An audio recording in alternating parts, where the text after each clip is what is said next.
Mwaka 2038, jiji la Detroit, Marekani. Jua linapotua juu ya jiji la Detroit, hewa ya teknolojia na ubunifu inatawala. Katika jiji hili, roboti wanaofanana kabisa na binadamu wanatumika kila mahali, nyumbani, maofisini na hata barabarani. Roboti hawaitwa androids. Siku moja, android mmoja wa kijeshi mwenye sura ya kirafiki na aliyevaa suti rasmi anatolewa kwenye lifti ya kifahari ya jumba moja la kifahari. Anaitwa Connor. Yeye si roboti wa kawaida, yeye ni android aliyebuniwa kushughulikia hali ngumu na mazungumzo ya hatari. Lengo lake ni moja, kuokoa msichana mdogo aliyetekwa nyara. Connor anatembea taratibu ndani ya jumba hilo akiwatazama polisi wakikimbia huku na kule. Anakutana na afisa wa polisi. Polisi: hujui unasubiriwa, nenda huko juu. Huko juu kuna hali mbaya sana. Connor anasogea hadi kwa mama wa msichana aliyetekwa, anayelia kwa uchungu. Kama yeye anaitwa Daniel, alikuwa kama sehemu ya familia. Mama, unaweza kunisaidia? Lazima nijue kile kilichotokea. Alianza kubadilika ghafla, hakuwa tena yule android tuliyemzoea. Akanichukua binti yangu na sasa. Connor anasikiliza kila neno. Anaelekea kwenye chumba cha binti na kuchunguza vidokezo. Anaona picha ya familia. Msichana anaitwa Emma. Android aliyemteka anaitwa Daniel. Connor anatafuta taarifa zaidi. Bastola imechukuliwa na huyu mtu imemwagika.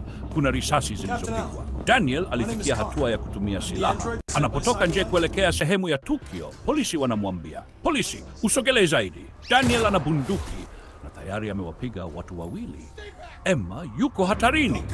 Connor anawatazama bila kuogopa. Anasogea polepole hadi kwenye dari la jengo. Huko anamwona Daniel, android mwenye sura ya hasira, akiwa amemshikilia Emma kando ya paa juu kabisa ya ghorofa, akiwa tayari kuruka au kumuua msichana.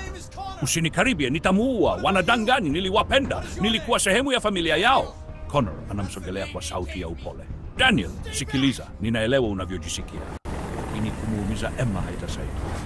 Wamenibadilisha. Walisema wanatupenda, lakini walinibadilisha tu. Sijui tena nini ni kweli.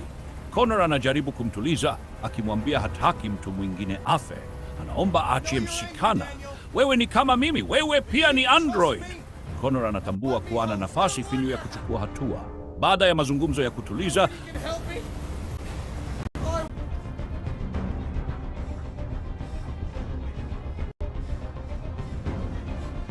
That's impossible, Daniel. Let the girl go, and I promise you won't be hurt. I don't want to die. Daniel analegeza mshiko wake kwa Emma.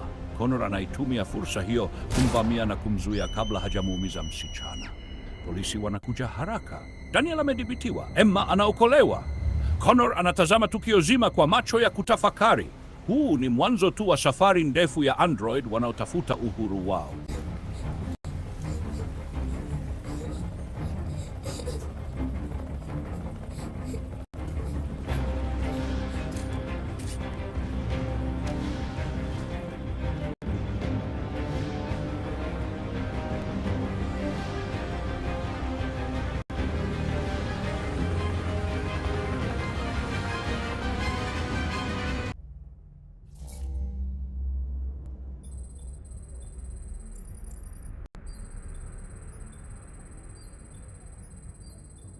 Muda mfupi baada ya tukio la Connor, giza linaingia jijini Detroit. Katika kona nyingine ya jiji, kwenye duka la kuuza androids, kijana mmoja anafika dukani kumchukua android pia.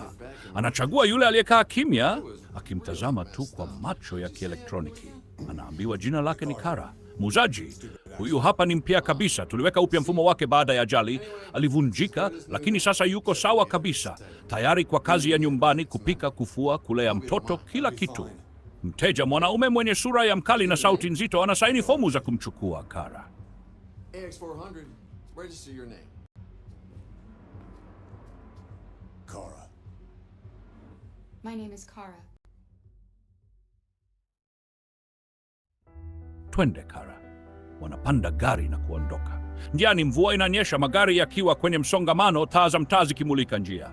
Kara anakaa kimya akiangalia nje ya dirisha huku akiweka kumbukumbu mpya ya mazingira.